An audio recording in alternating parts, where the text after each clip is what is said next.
On passe la journée aujourd'hui avec Charles Côté, joueur de golf, et on va voir comment ça se passe le quotidien dans la vie d'un athlète de golf pendant la saison universitaire. Ce segment de l'émission est une présentation de Tanguay. Notre plus grande qualité, c'est le service. Salut Charles. Salut, ça va bien? Oui, toi? Yes, super. Donc là, on est au club de golf. Tu étudies avant ta pratique. Depuis quelle heure tu es là ce matin? Environ 10 heures, je te dirais. 10 heures, là, il est 1 heure. Tu t'en vas sur le champ de pratique. Ouais. Puis tu restes là jusqu'à quelle heure? Aujourd'hui, vu que j'ai un cours ce soir et qu'on a du trafic à éviter, je vais maximiser mon temps. Je vais partir d'ici vers 4 heures. Je vais aller réétudier un peu, puis après ça, ça va être le cours de 6 à 9. OK, fait qu'on se revoit à 4 heures après ta pratique. Oui, exactement.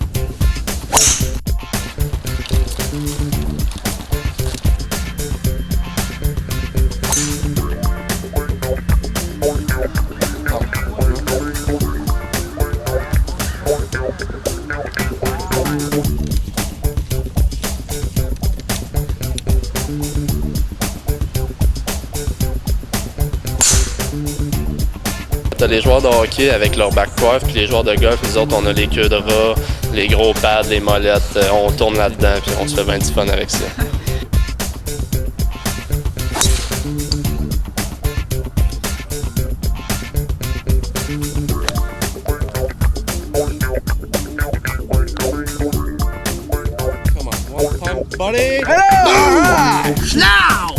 En hiver, Charles, qu'est-ce que vous faites? Vous partez dans le sud, vous entraînez pendant longtemps, je pense? Ouais, ben dans le fond, il y a un nouveau programme qui est parti à Laval, ça fait environ 3 ans, le programme Excellence. Il y a 8 gars, plus un entraîneur qui part 10 semaines en Floride. Fait que on a tous nos cours à distance, ça nous permet de développer notre golf à l'année longue.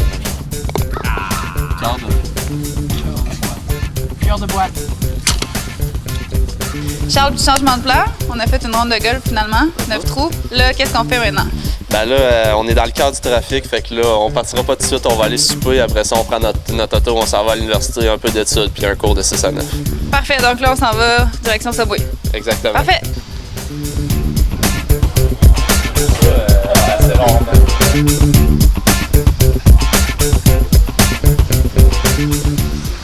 Charles, tu as combien d'entraînements au Royal Québec par semaine?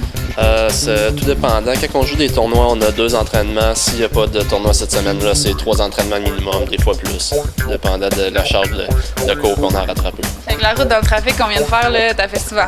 Ouais, mais j'essaye plus souvent qu'autrement de l'éviter, là, parce que sinon, on perd bien trop de temps. Charles, c'est ici qu'on se laisse. Tu t'en vas à ton cours, il est 6h30. Tu vas sortir, il va être 9h20.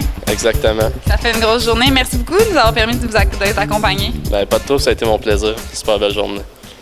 Cette portion de l'émission était une présentation de Tanguay. Notre plus grande qualité, c'est le service. L'explication d'Élie Papineau aujourd'hui est celle que vous attendiez depuis toute votre vie. Comment on joue au rugby? Ce segment de l'émission est une présentation de Coop Zone. Plus de 35 000 produits dans 10 succursales. Bonjour Élie. Bonjour. Au rugby, il y a 2 principes importants qu'il faut savoir à tout prix pour comprendre le jeu. Oui. Il y a la continuité et la conquête du ballon. Donc, toute phase de jeu, tout principe de jeu, chaque équipe, que tu sois en défensive ou en offensive, va être de prendre le ballon. Donc, la conquête et la continuité, mais c'est simple. Dans le fond, le jeu n'arrête pas nécessairement au rugby à moins que le ballon soit à l'extérieur du terrain ou qu'il y ait une pénalité. Donc, c'est vraiment un jeu continu que chaque équipe va essayer de prendre un ballon, prendre avantage et faire le plus de points. OK, puis les règlements du rugby, on sait qu'il y a 15 joueurs contre 15 joueurs. Oui. Ça dure combien de temps une partie? C'est 2 demi de 40 minutes. Chronométré? C'est chronométré, mais pas... ça fonctionne avec les arrêts de jeu, donc c'est OK. pas... C'est pas en continu? Exactement. OK. Il y a ça. Sinon, c'est le principe très simple aussi. On peut pas passer la balle en avant. C'est toujours de côté, donc latéral et par l'arrière. OK. La seule possibilité d'envoyer le ballon par en avant, c'est en le bottant. OK. Ça, c'est un des principes. Donc, comment qu'on fait pour Avancer. c'est vraiment soit en ayant des contacts physiques et en les battant, dans le fond, battant notre équipe, ou créer des surnombres, utiliser l'espace, dans le fond, du terrain qui nous est donné. Ça, ce sont des stratégies que vous mettez en place avant de jouer. Exact.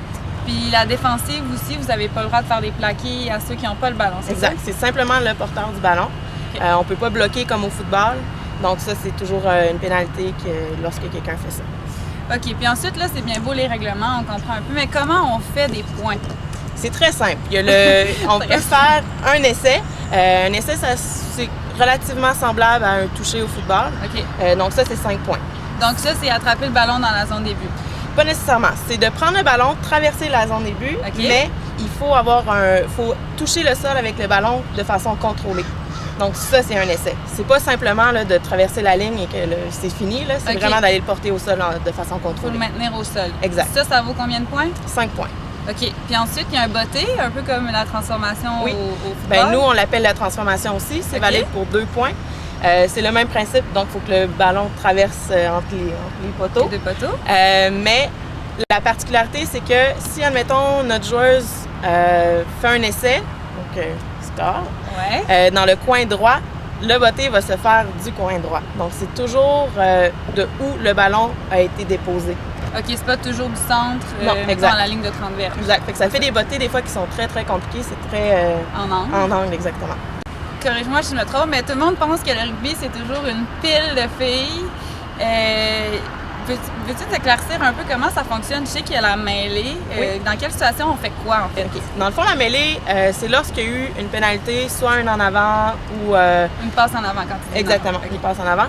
Donc ça, l'arbitre va appeler une mêlée. Une mêlée, dans le fond, c'est les avants, 8 personnes contre 8 autres personnes qui vont venir prendre contact. Il y a toujours la première ligne, qu'on est 3. Il va y avoir 2 deuxièmes lignes à l'arrière de nous. Et il va y avoir 3 ailiers qu'il va avoir là, à l'arrière. Dans le fond, dans la première ligne, il y a les 3 personnes. Celle qui est dans le milieu, qu'on appelle le talonneur, elle va essayer d'aller chercher le ballon qui va être introduit par la demi de mêlée. Sur le côté. Sur le côté, exactement.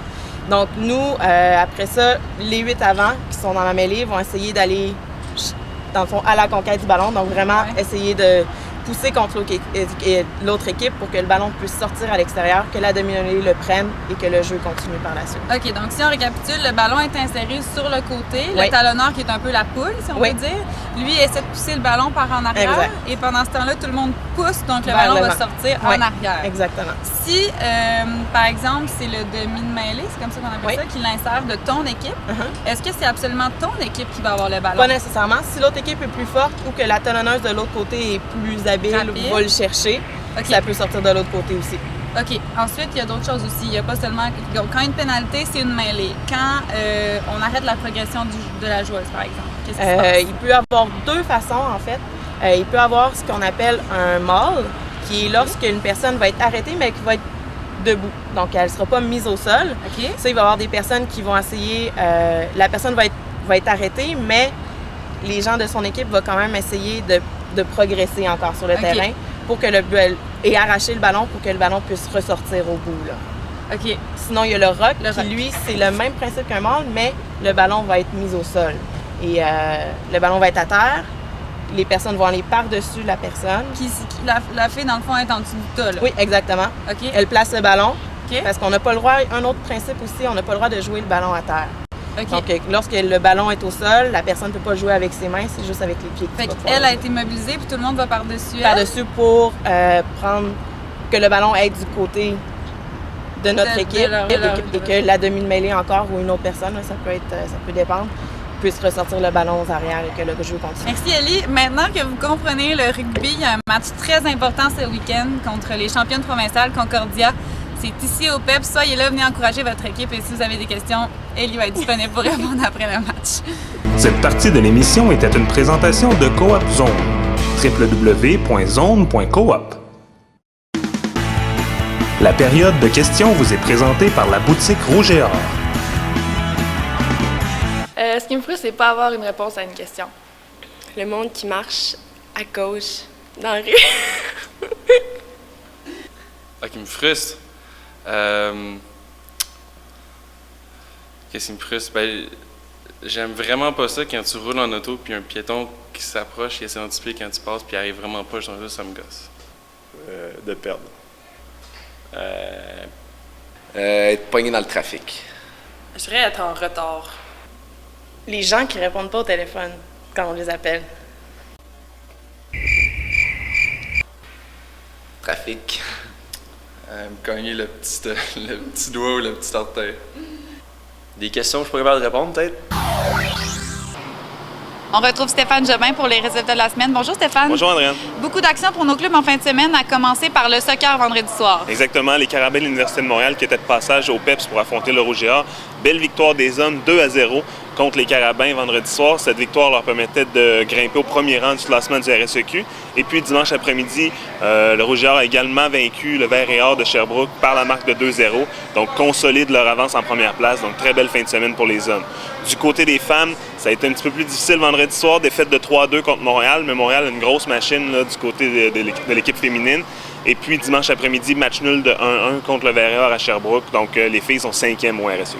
Il y avait du rugby également vendredi soir. Oui, du rugby, le Rouge et Or qui était de passage à Bishop, victoire de 107-0.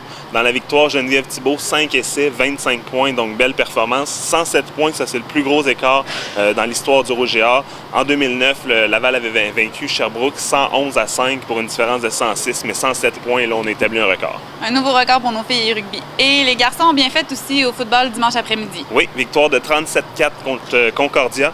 Dans la victoire, Sébastien Lévesque, 192 verges de gain au sol. Alors, toute une performance de Sébastien Lévesque. Le Rouge et Or qui a 5 victoires, aucune défaite, toujours premier au Québec. Prochain match samedi à Montréal contre les Carabins. Et il y avait du basketball également, des matchs préparatoires en fin de semaine. Oui, tournée des hommes. Le Rouge et Or était de passage là, à l'Université du Nouveau-Brunswick pour disputer 3 matchs. Malheureusement, ça ne s'est pas très bien passé. 3 défaites, là, notamment contre Carleton, qui est une des puissances au pays, également contre St. Mary's et UNB. Prochain match préparatoire, ça va être ici au PEPS, 21-22 octobre, contre les universités d'Ottawa et de Queens.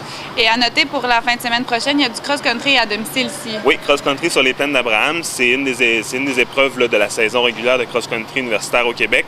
Et puis également du golf ces jours-ci. Aujourd'hui et demain, championnat provincial au Club de golf Royal Québec. Donc le Rouge et Or reçoit. Belle avance du Rouge et Or, donc on s'attend à de belles performances encore. J'y serai et vous pourrez voir un résumé de cet événement-là lundi prochain dans Accès Rouge et Or. Alors soyez-y la semaine prochaine. Merci d'avoir été là. Accès Rouge et Or est rendu possible grâce à la participation du Bureau du recrutement étudiant.